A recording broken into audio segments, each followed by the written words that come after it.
And so we can see here that the SEC, or the Securities and Exchange Commission, has acknowledged that one of the root causes of our economic downturn over the last several years has been the lack of risk management competency in corporate America.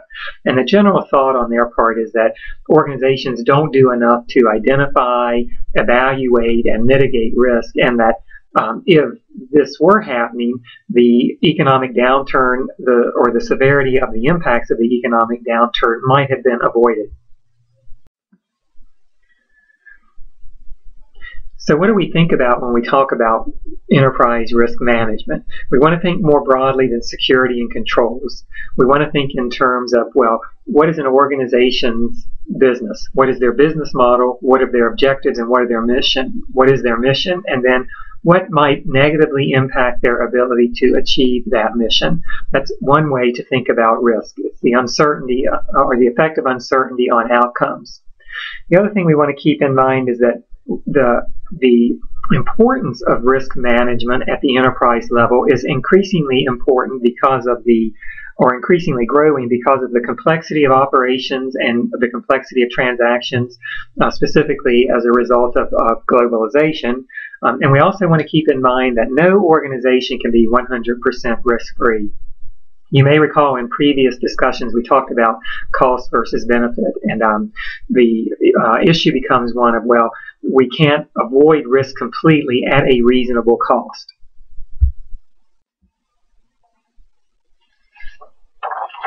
And so here we can see that risk intelligence, simply stated, is improved intelligence about your organization's internal and external environments and how prepared your organization is to prevent or quickly detect and correct potentially high-impact risk events.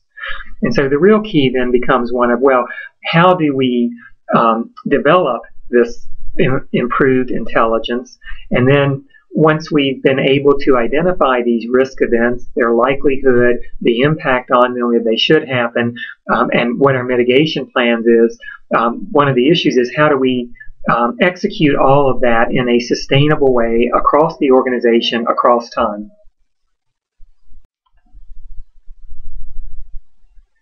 And so all we're saying here is that, so after all, controls, and we talked about controls earlier, the ideas like separation of duties, ideas like just the different types of control activities that we talked about earlier when we talked about the COSO internal control framework. So we talked that those controls are risk-driven, right? We don't want to spend a lot of time, effort, which equates to money and distraction, if there's a small likelihood that an event will happen, or even if there's a high likelihood that an event will happen, but it will impact us very little. And so we go on to say then that understanding risk is a prerequisite to the appreciation and application of control.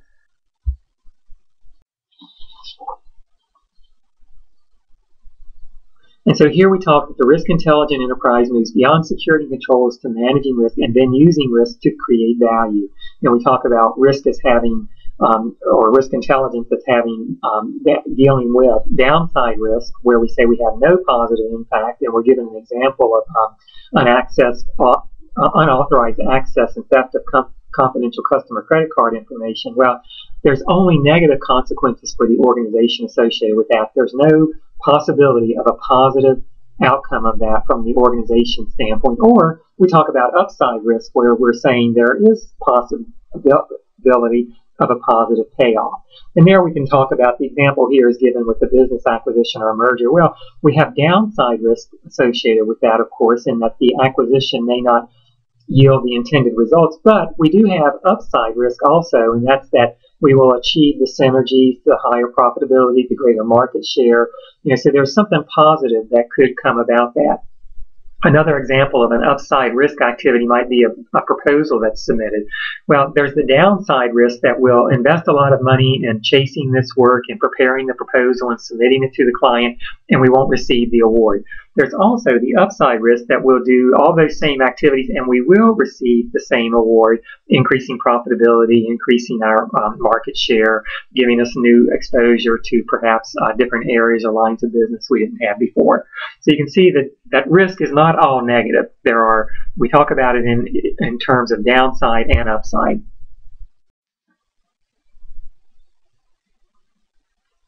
And so here we talk about the three rings of risk and what we do to manage that. So we talk about IT controls, and we can see we have our entity level IT controls, and that's really what we're talking about, tone at the top. We have application controls, and there we're really talking about controls that are built into our business processes. And then we're talking about IT general controls, and those are controls that really we use to manage the IT function. So for instance, an IT general control might be we have a change log and change procedures anytime that we make a change to any type of programming code, and we require that the change go through some protocol of review and approval. So that's an example of an IT general control. And so we have these IT controls, and they're all maintained within this environment of internal controls. And when we talked about internal controls earlier, you may recall that we used the COSO model for internal control, where we talked about control environment, control activities, monitoring, information, and communication. We had a list of the activities and the components or elements of internal control. And so internal controls, those internal controls surround and encompass our IT controls. And then both the internal controls and the IT controls are maintained within the enterprise risk management model, so that it includes those controls and more. And so this kind of gives us the relationship or some way of thinking about and looking at IT controls versus internal controls versus internal risk, enterprise risk management. We can also look at that when we're talking about just IT controls. As we said earlier, we have entity level controls or tone at the top. So how does senior management perceive the importance of controls? What messages do they send? Are they serious about it, or are they constantly overriding them themselves?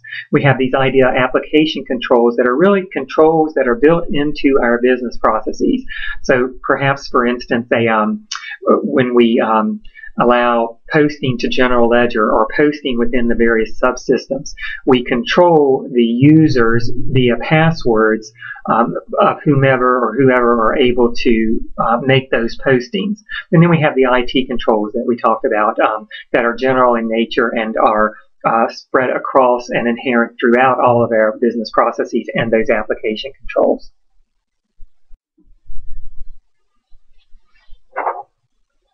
So there are a couple of different standards or a couple of different models of thinking about enterprise risk management controls. One is COSO's enterprise risk management approach and or integrated framework. And you should recognize COSO, that's the Committee of Sponsoring Organizations of the Treadway Committee. And they came up with, if you recall from an earlier class, they came up with the internal control framework that we talked about there. Remember our mnemonic CRIME? We have control activities, we have information and technology, we have monitoring, we have risk assessment, and we have a control environment. And so they've expanded the definition of that so that it's also it provides us with a framework or a way of thinking about enterprise risk management practices, organizational or enterprise-wide. We also have the ISO, or International Organization for Standards 31000, which is published in 2009. And again, these provide us with a model or a way of thinking about things. And you'll recall there's an ISO 9000 and an ISO 24000. And so there are different standards depending on what our functional discipline is under review is. And for enterprise risk management, they've developed this ISO 31000. So again, these are just ways or standards, methods, and models of thinking about these abstract concepts and then how to operationalize a lot of the elements associated with them.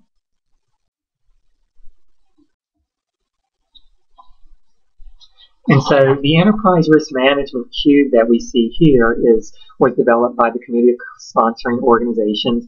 And we can see that it really has three dimensions to it. We have the units. It's over on the right-hand side there where we're talking about either entity-level controls, division-level controls, business unit or subsidiary. We have the enterprise risk management objectives across the top. So are we talking strategic objectives, operational objectives, reporting, or compliance objectives? And then we have the 8 components in this respect.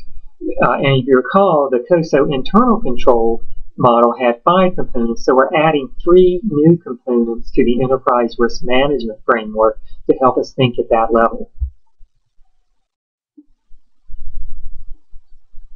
And so again, we can see that the enterprise units may consist of either entity level, division level, business units, or subsidiaries. And all that's saying is that, well, these control elements, right, these control components are scalable so that we're able to think about enterprise risk management at any one of these different business levels.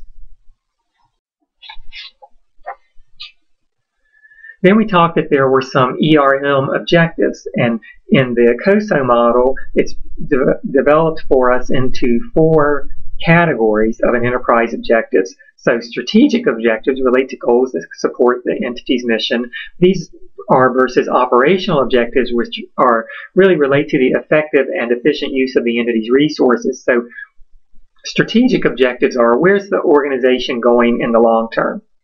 Operational objectives are, well, what are we going to do day to day in order to get there? And those versus reporting objectives, which really relate to, well, how do we report the results of our operations externally in the form of financial statements or other regulatory filings? And then how do we also report the achievement of those objectives internally for management use? And then finally, we have compliance objectives, and those really relate to, well, how do we comply? You know, do we adhere to local laws, national laws, federal laws, state laws, international laws, and are we compliant with regulation? And so you can see that all of these are important objectives, right? And so because of that, we need to have, if we think about risk management at an enterprise level, we need to make sure that how we think about that, we're able to think about it in terms of all of these different types of items. And then we talk about the components or the elements of the COSO Enterprise Risk Management Framework. And we also want to keep in mind always that these are all integrated. It's not one or the other. It's how one and the pieces or the activities included in one impact, enhance, and further develop the other. So for items, when we think about internal environment, and here are the 8 items, and we think about internal environment, there again we're talking about the tone at the top. And those are reflected as policies and procedures and the organizational structure. So objective setting, we're establishing our enterprise-wide purpose or objectives. Event identification is that we're identifying potential threats or risk events that threaten or impact the company. And then the remaining 5 items, the risk assessment, risk response, control activities, information and communication, and monitoring, the internal environment is reflective of the control environment in the internal control COSO model. It's just narrowed down to really focus on internal versus external. Objective setting is new. Event identification is new, and risk response is new. But the risk assessment, control activities, information and communication, and monitoring, you should all recognize from the COSO internal control framework. They're equally relevant here at the enterprise level. So we talk about the internal environment, and that really relates to the culture of the organization and its risk consciousness. We've said that it's influenced by the tone at the top, and that the risk management philosophy of an organization affects the organization's risk appetite, which we define as the amount of risk an organization is willing to accept in pursuit of value.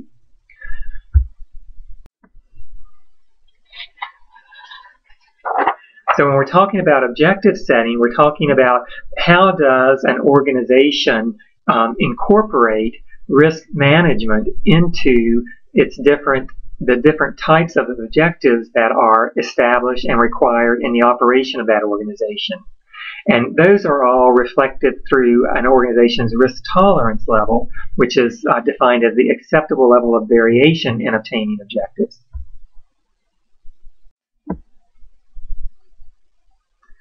Event identification means that we're identifying potential events that might affect the entity. So these events can be external or internal, and they can be positive or negative events.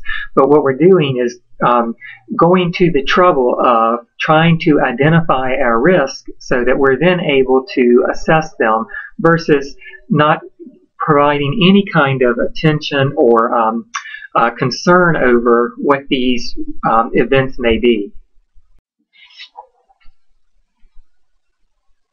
And so risk assessment is the process of assessing the extent to which events would impact an entity's ability to achieve its objectives. So we've gone through and we have our internal environment. That tells us how serious or non-serious we are about risk management. We have our objectives, and that tells us, okay, well, where's the company want to go strategically, operationally? What are its concerns about reporting? What are its concerns about compliance? And then based on those objectives, we identify the risk events associated with those. And then next we have to, based on those events, we have to make some sort of determination about both the impact and the likelihood. And impact being the effect an event will have on our ability to achieve our objectives if it occurs. And then the likelihood is the possibility or probability that an event will occur. And so you can kind of see how we're all of this works together. And this model or framework kind of gives us a way to think about and approach and manage the enterprise level risk.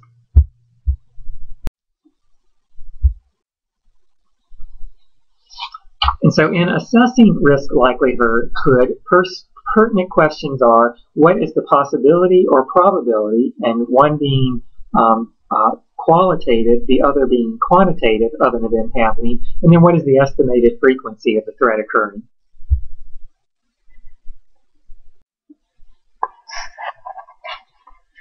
And so when we talk about risk response, we've identified the events, we've assessed the events both with respect to likelihood, being probability or possibility, and impact. And now we have to decide, okay, well, how are we going to respond to that? Are we going to avoid the risk, or which could mean to avoid or exit the activities that give rise to it?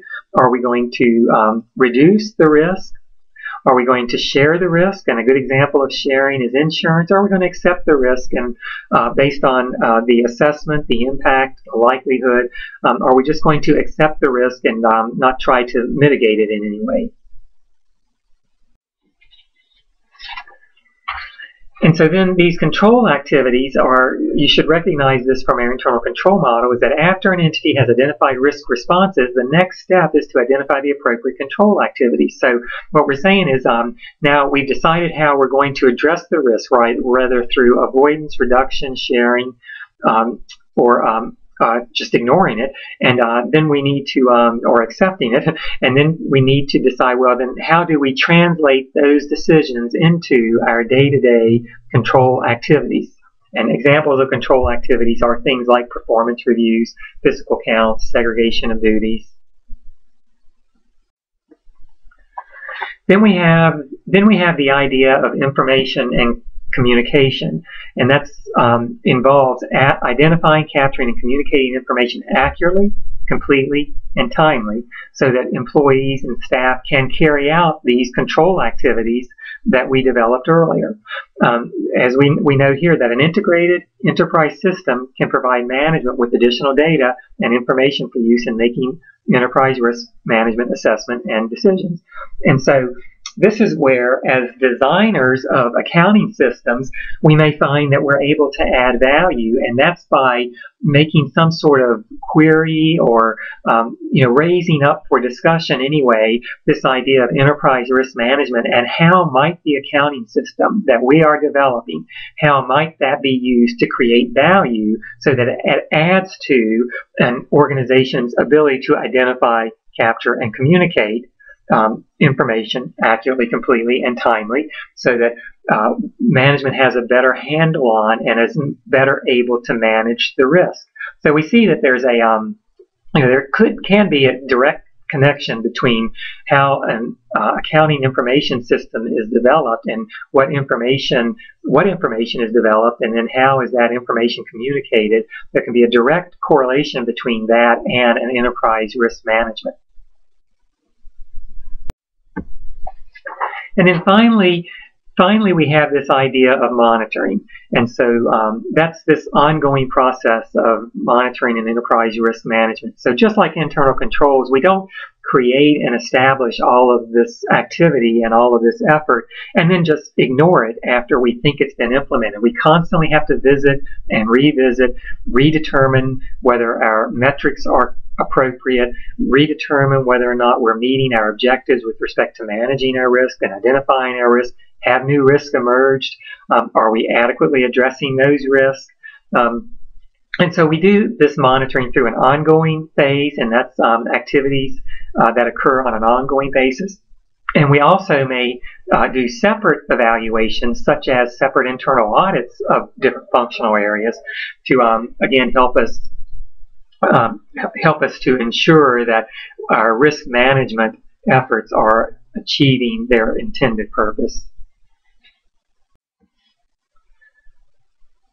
So that was what we talked about there was the COSO model of enterprise risk management. And remember, that's separate from the COSO framework or internal control framework in that we've extended the internal control framework so that it provides a framework or a way of thinking about enterprise level risk management. And you recall then just that we also had the 3 additional components added to the enterprise risk management framework. We also have another framework, and that's the ISO 31000. And again, it provides principles and guidelines for the design, implementation, maintenance, and improvement of enterprise risk management process by focusing on efficient operations, efficient tactics, and efficacious strategy.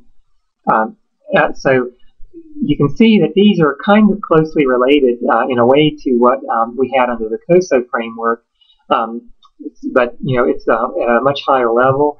And so again, what this ISO 31000 does is it gives us guidelines and a framework so that we can kind of model how we handle enterprise risk management using that model or framework as a way of thinking about it. So it's just a different way of thinking about enterprise risk management than the COSO model we just talked about.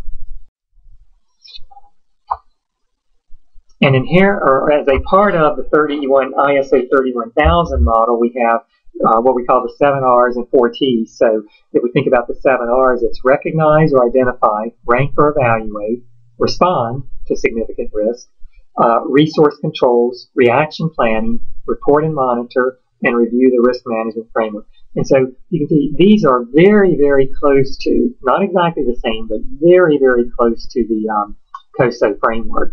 And then when we talk about under response, you remember that earlier under response we had the 4 responses under the COSO framework, which was, for example, to reduction or avoidance, right, or just not addressing it. So here we have these responses, which is tolerate, treat, transfer, or terminate. And you can see again these are very close to the responses under the COSO framework. So these are very close frameworks, but and I think once you understand one, it's very easy to see the connection and the similarities between it and the other. And so lastly, we want to talk about in an organization the way that organizations use spreadsheets. And I'm sure that for those of you who work in organizations, particularly on the finance or accounting side, spreadsheets are used significantly and predominantly throughout a company, or pervasively throughout a company, as a way of sort of end user computing. And the problems that we come up with that is that, well, so everybody may have a different version on their desktop. People may be doing the same calculation different ways. There are a lot of potential threats associated with the widespread use of spreadsheets throughout a company. And so one way of addressing this is to implement some sort of spreadsheet control matrix where there are controls around spreadsheets. They're not dispersed throughout the company. Perhaps they're on a shared drive somewhere with permission and access granted based on a need-to-use basis. They're locked so that formulas can't key critical formulas can't change. I'll be honest with you, I rarely ever see that level of control in a company. When you think hundreds of employees, all of whom who may have 100 or more spreadsheets that they use to perform their job, in trying to control those in some sort of fashion, while it's a great idea, it's really not very practical as far as implementation goes. But we'll finish by saying that understanding how spreadsheets are used and the adequacy of internal related controls is a critical part of management assessment of effectiveness of its internal control of financial reporting, which says, again, senior management is responsible for the use of spreadsheets, right? They're responsible for a lot of other things, but they're as a part of their oversight and responsibility for maintaining adequate internal controls, they have some responsibility for this use of spreadsheets. And so again, we can't just escape the obligation of trying to address it by saying that it's such a big problem that it can't be addressed. But we also have to be realistic in that, having hundreds and hundreds of employees accessing hundreds and hundreds of spreadsheets and trying to do that in a very tightly controlled environment is going to become very, very difficult. And so another way maybe to think of that as well, we implement or execute various levels of controls of output around the spreadsheets, so that if we can't monitor the use and the quality of spreadsheets very closely at that phase, we at least monitor what is distributed as a result of those spreadsheets very closely. And so that concludes really Chapter 12 on the Risk Intelligent Enterprise. I would again encourage folks to go back and read the chapter, and don't let this presentation and discussion substitute as a reading of the chapter. And then I would move on to the learning exercises. And thanks very much for your time today.